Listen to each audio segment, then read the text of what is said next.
Assalomu alaykum qizlar.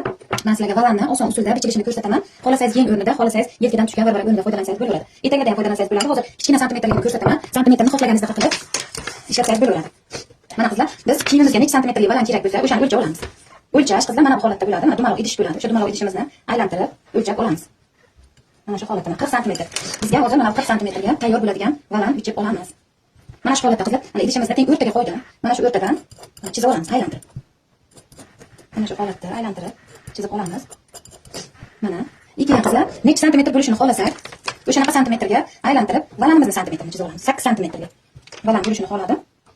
Aylantirib 8 santimetrni chizib chiqamiz.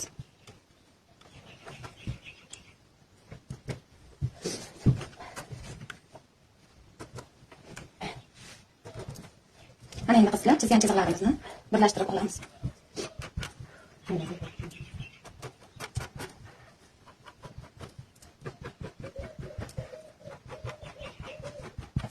Mana qizlar endi kesib olamiz.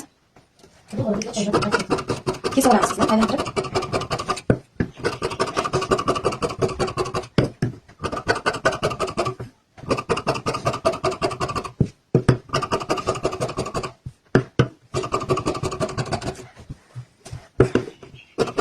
Agar ochiq bo'lishini xohlasangiz qizlar mana shu joydan kesiladi.